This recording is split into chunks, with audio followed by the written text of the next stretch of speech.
Hello and welcome to Newsclick. In what has been called a near miraculous result, the Left Democratic Front in Kerala nearly managed to defeat the United Democratic Front and tried to buck a traditional anti-incumbency trend in the state. We have with us Sukumar Muralidharan, senior political analyst, to discuss the results of the assembly elections in Kerala. Sukumar, the LDF performed badly in the 2009 Lok Sabha elections, and post that, even in the local body elections, they had suffered a setback. Yet they managed to nearly win these elections, just losing to the UDF by a margin of 4 seats. How did this happen? Well, I think finally the record in administration came to count for something when the people lined up to vote on April 13th. And this ministry has had a fairly good record in governance. The ministers, all of them, have had a record and are regarded by the public as having given an honest shot to most of the ambitious items on their agenda.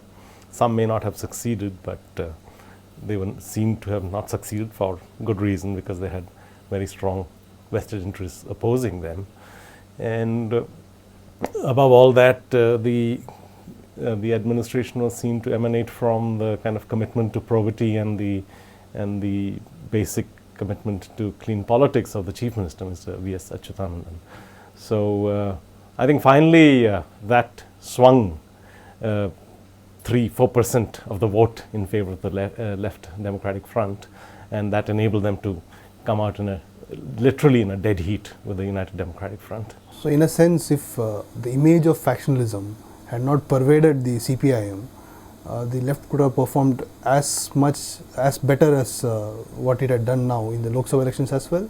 Could one make a... Well, no, because state assembly elections and national parliamentary elections always have different agendas, and the left, except with the one exception of 2004, when they won all but one seat in the state, has never had a great performance in the parliament elections, but they've always been a very, very close contender in assembly elections and winners in alternate elections. But the question of factionalism is different. Of course, that did dent the image of the Left Democratic Front, and in particular the principal party of the front, which is the CPIM. But it was not seen to have impeded the performance of the ministry, unlike in the Congress. Now, factionalism is not unique to the CPIM. It is a feature of all the parties in Kerala, notably the Congress. And in the Congress, it has been seen to have impinged on their performance in government. So unlike that, this didn't seem to the lay understanding to have had much of an impact on their performance. Even the UDF's performance is a little bit unique in that sense, strange rather. The Congress seems to have not done so well. It's now the second largest party in Kerala, its performance is it's not as good as the CPIM. The coalition partners, on the other hand, the Muslim League and the Kerala Congress Mani, seems to have done far better. Why is this disparity? Well, the Congress was very slow off the blocks. If you look back at the early stages of the nominations and the finalization of the seats, the Congress had a very tense period of bargaining between the main factions. And underlying the factional politics in the Congress is basically the rivalry between the upper caste Hindu and the upper caste Christian groupings, which are the two most powerful groupings within the Congress. And represented on one side by Ramesh Chenithala, on the other side by Umman Chandi. So they took a while to sort out those factional difficulties. Unlike the CPIM, which early on decided that they couldn't afford to keep V.S. Achuthanandan out and brought him in and anointed him as the leader of the campaign very early. Yeah, whereas the Congress took a little while longer to do that. And I think those factional tensions didn't quite settle down even during the campaign. And they did have an impact finally in the balloting and the way the votes fell. The IUML seems to have done pretty well, despite its image of harboring someone who is identified with the ice cream parlor case. So, how is it that the IUML has been consistently managing to retain its stronghold? Well, the Muslim League only had 2 very bad years. One was 2004, when they lost the 2 parliament seats that they've always won. They didn't win them in 2004. And then the last assembly elections in 2006 when they won probably half the normal quota that they win. So this time is, actually speaking, it's a return to true form for Muslim League.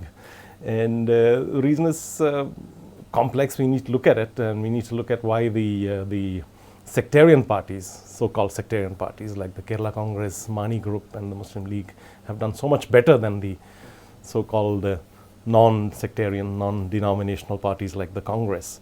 But it seems the case that the religious leadership, the communal leadership, may have played a role in mobilizing the flock into voting solidly as a phalanx behind these particular parties. The church certainly had a very active role in alerting its flock to who they should vote for. And the Muslim communal leadership also, which in many senses is coterminous with the leadership of the Muslim League, had a like role. The left's performance in its traditional strongholds, like Kannur for example, seems to be a bit wanting, while surprisingly the left seems to have done well in areas where it's supposed to be traditionally weak.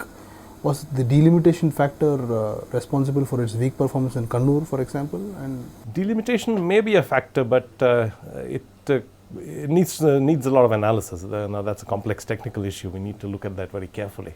But what is crucial about Kannur is that the left lost quite a few seats there, and this is where the organizational leadership of the CPIM really comes from. The Pinarayi Vijayan, Kodiyeri Balakrishnan, they're all from this district, and maybe some of the factional politics within the party played itself out in the local constituencies, and that may account for part of this. Now, if you remember in 1996, when V.S. Achuthanandan was first projected as the chief ministerial candidate of the left, he lost from a seat in the Alleppey district, which is regarded as one of the safest seats for the left. Now, that was obviously put down to, and for very good reason, put down to some internal factional enmity. Now, similar factors could be at work in Kannur also in this election. That needs to be looked at, and I'm sure it will be looked at. Vis-a-vis the UDF, it seems that the UDF is not starting on a strong foot when it is coming to power now. Already there is talk of some intrigue between the coalitional partners, and also, as you pointed out, the factional differences within the Congress itself. And considering that the margins of victory are so narrow, do you think this is going to be a stable government? Well, it is going to be a challenge. Certainly it's going to be a challenge, because the two main sectarian parties, if I may use that term once again, the Kerala Congress Mani Group and the Muslim League together have the same strength or slightly more than the Congress. And they will obviously demand a commensurate share in the ministerial berths. And apart from the usual kind of bargain that is struck, that the Kerala Congress Mani Group usually likes to take portfolios like revenue, and the Muslim League likes to take a portfolio like education, and these normally go to one of the education and so on, normally go to, because they have strong stakes in the education sector. And that is part of the reason why they mobilize strongly in this election against the left, because the left's proposed reforms in education seen as directly threatening this interest. Now they'll obviously demand more than that, and the Congress will have to settle its own internal dynamics, and this problem of accommodating the allies brings an additional complication into the picture. So first they have to deal with their own internal dynamics, the Chenithala faction, the Umman Chandi faction, and then there's also the additional complication of K. Muralidharan, who's been brought back into the party, K. Karunakaran's son, who was out of the party for long because of his persistent mischief mongering. Now he's been brought back, so they've asked for more difficulties within. And on top of that, they have to deal with the larger alliance partnership. So there's going to be a lot of political intrigue. One larger question is related to the performance of the left. Now, many say that the performance of the left in Kerala is some kind of solace compared to the battering that they have got in Bengal. Do you agree with that assessment? Well, for the left, obviously it would have been better if they had managed to win, or at least run them to dead heat. They finally lost by a margin of 4 seats.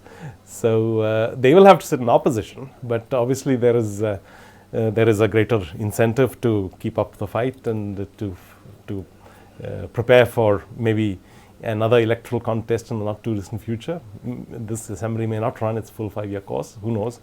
It may not. But the challenge of keeping up a credible opposition and maintaining its sense of seriousness of purpose and its commitment to basic values, that remains. And organizationally, the challenges are not as acute as they face in Bengal, because in West Bengal they'll obviously have to go through a complete revamp of the whole organizational machinery. And there, because they've been used to 3.5 uninterrupted decades in power, people are well entrenched and they're not going to give up those positions. Whereas in Kerala, they're used to giving up these positions every 5 years because they've been alternating in power all these years. So nobody's going to hang on to position and in a manner that threatens the party's internal cohesiveness. So in that sense, it's a easier situation to deal with in Kerala. And yes, of course, in the midst of the shambles of West Bengal, there is some solace in the better performance in Kerala.